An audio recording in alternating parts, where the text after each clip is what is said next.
Ces images, en fait, pourquoi c'est important? Parce que des images, c'est beaucoup plus fort que des mots.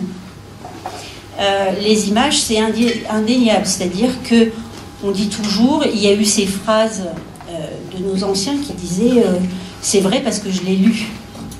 Aujourd'hui, on dit c'est vrai parce que je l'ai vu.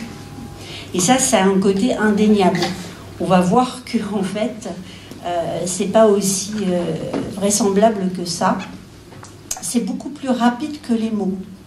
C'est-à-dire que, en fait, l'image passe pas toujours par notre cerveau en premier. C'est quelque chose qui va atteindre nos émotions beaucoup plus rapidement. C'est aussi quelque chose qui est manipulable, puisque on peut déjà la photo qu'on va sélectionner, l'image qu'on va sélectionner, son angle, son cadre, tout ça va avoir un impact. Et puis ça a un effet de masse garanti. C'est-à-dire que pour moi, c'est quelque chose qui est super important. Avec une image, il n'y a pas de distinction de langue, ni de statut social ou de capacité intellectuelle. On va directement à la cible, si je peux m'exprimer ainsi. Voilà. Donc voilà pourquoi aujourd'hui, je suis là à vous parler de la manipulation par l'image. Avant de parler des images, les images donc, sont des véhiculent une information. Alors qu'est-ce que c'est qu'une information? Il faut bien différencier une information d'un avis, puisque un avis n'est pas une information, une rumeur n'est pas une information.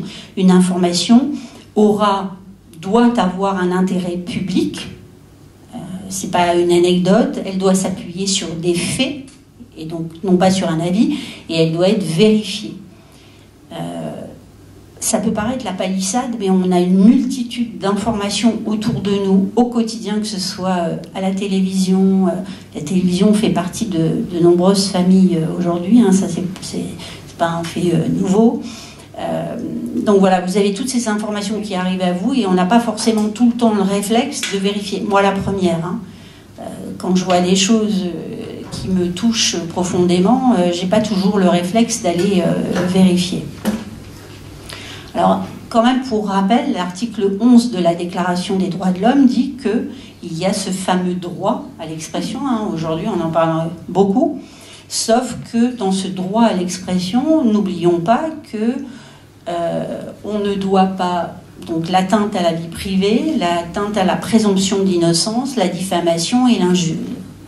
Diffamation, pas de F.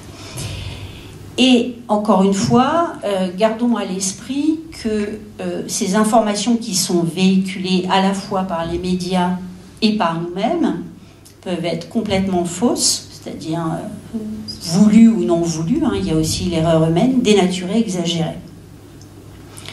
Bien évidemment, ce sera le pendant avec la déontologie journalistique, c'est-à-dire qu'en tant que journaliste, on se doit de faire preuve de déontologie, d'être au plus près de la vérité et surtout pas de la transformer.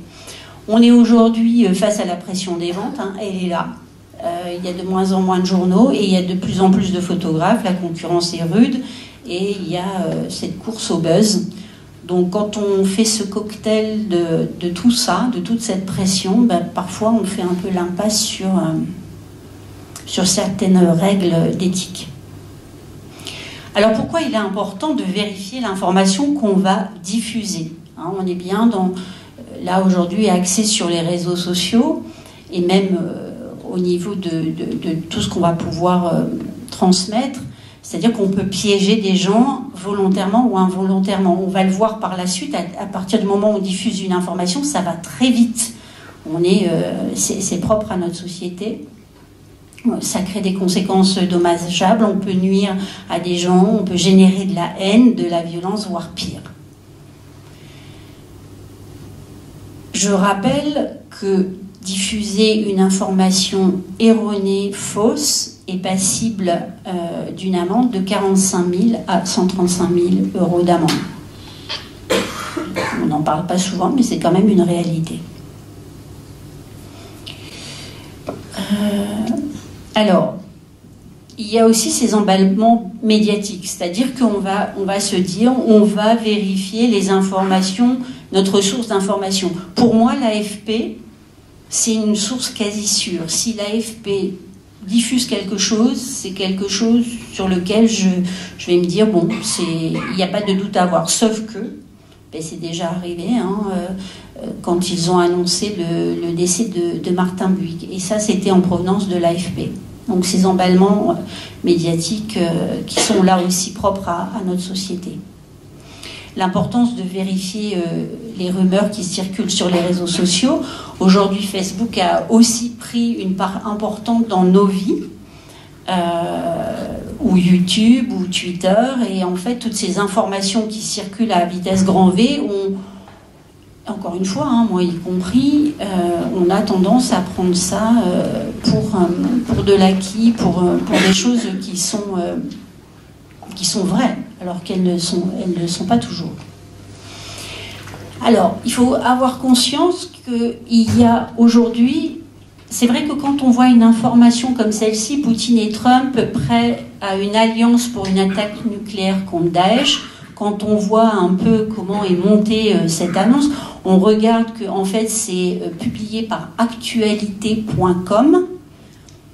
Tout porte à penser au niveau graphique que c'est quelque chose qui est vrai. En plus, vous avez cette information qui est noyée dans d'autres.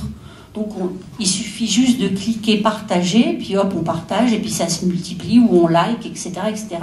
Sauf que actualité.com, c'est quelque chose qui est factice. Je vais vous l'expliquer après. Vous pouvez vous-même, c'est un site, vous pouvez vous-même créer vos propres articles de presse, enfin des faux articles de presse, et de pouvoir les diffuser sur le net. Là encore, chez actualité.com, où on nous annonce que le gouvernement renonce à la loi El Khomri. C'est-à-dire que plus c'est important, plus ça intéresse les gens et plus ça paraît vrai. Sauf que, bon, comme chacun sait, donc, stipulé dans le monde, cette loi n'a pas été... on n'a pas renoncé à cette loi. Donc voilà, ça c'est le fameux site dont je vous parlais. Hein. Bon, il discréta Blague rapidement. Moi je trouve que Blague c'est un peu léger parce qu'effectivement ça peut avoir des impacts beaucoup plus graves que par exemple la loi El Khomri ou ce qu'on a vu au niveau de Trump et Poutine. Donc ça ce sont des cas concrets de désinformation volontaire. Là, vous avez un exemple de publication donc, sur Facebook où on dit, voilà, M. Juppé a dit « J'avais fait construire la plus grande mosquée d'Europe. On m'appelle Ali le Grand Moufti de Bordeaux et on m'accuse d'être salafiste. » Quand on regarde la vidéo, parce que évidemment la vidéo n'est pas présente sur Facebook, mais quand on prend la peine de rechercher, on entend bien M. Juppé dire ça. Sauf que ça a été coupé au montage et que juste avant, il disait « On m'accuse d'avoir fait ça et ça ». Donc, en fait, c'est super facile de pouvoir créer des informations erronées et de pouvoir ensuite les faire circuler sur le net. Alors, au-delà du fait de cette fameuse blague, de cet outil qui vous propose de faire des blagues, il y a des choses qui sont encore beaucoup plus graves. Il y a par exemple un site qui s'appelle nordpresse.be qui depuis 2014 publie des vraies et des fausses informations. C'est-à-dire que sur son site, il va reprendre des articles de Libé, du Monde, du Guardian, peu importe, et puis il va construire des fausses informations comme celle-ci, où il annonce que pour l'enterrement de Johnny, qui aurait coûté 650 millions d'euros. Donc c'est aussi une stratégie de mélanger le vrai du faux. Le détenteur de ce site dit qu'il a juste plaisir à semer le doute, sauf qu'il a une très forte audience sur les réseaux sociaux, qui représente à peu près 95%. Et puis, il va beaucoup plus loin que ça, parce qu'il a deux actions qui sont ce qu'on appelle le cloaking, c'est-à-dire qu'il va utiliser des adresses net comme lecanardenchaîné.net, 20minutes.fr, nicesoir.press, franceinfotélé.com, Actu Belgique, qui peuvent laisser penser que ce sont des sites sérieux. Alors qu'à chaque fois que vous cliquez là-dessus, ça vous ramène sur le site nordpresse.be. Donc, beaucoup de personnes vont tomber dans le panneau, mais ce qui est beaucoup plus grave, c'est que, en fait, tous ces articles sont repris par les sites d'extrême droite aujourd'hui.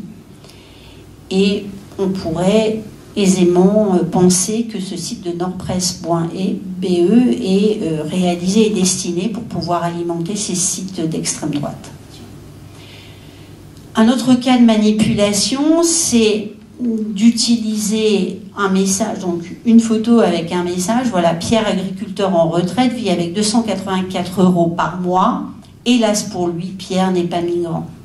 Je veux dire, ça rappelle certains discours des années 30.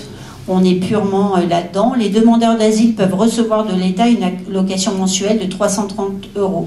Je ne vais pas débattre sur le sujet parce que ce n'est pas l'objet de ce soir. Mais là, on est clairement dans de la manipulation. Parce que, et ça, j'entends tous les jours, hein, au niveau, surtout quand il y a des chiffres, on se dit, bah voilà, ils savent de quoi ils parlent. On ne voit pas le visage de Pierre, hein, au passage. Donc, c'est quoi l'objectif de ces manipulations? Il peut y avoir de l'erreur humaine, hein, on l'a vu, là, je pense qu'au niveau des gilets jaunes et des médias, on a entendu plein de choses, on va y revenir. L'objectif, ça peut être aussi de générer des clics, hein, des partages sur les réseaux sociaux, parce que l'information circule tellement vite, avec des objectifs qui soient politiques, idéologiques ou économiques. Et puis, on l'a vu, la satire se moquer de la crédulité des lecteurs. Hop, voilà. Alors, encore une fois, gardons à l'esprit, et j'en ai pratiquement terminé, l'image n'est pas une épreuve en soi. Culturellement, c'est dur, hein, parce qu'on a tellement été fait avec ça, dans ce moule, toujours penser au contexte. Les détails, je vous l'ai dit, l'incohérence, les vêtements, la météo, la langue, les uniformes, etc.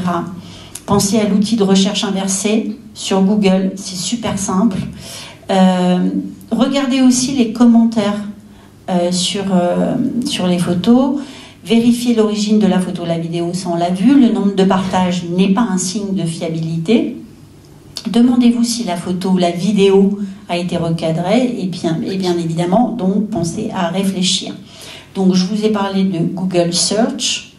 Il y a Amnesty International qui a mis un outil en place, YouTube Data Viewer. Il y a aussi TinEye qui est pas mal aussi pour les vidéos. Et voilà, donc gardez l'œil ouvert.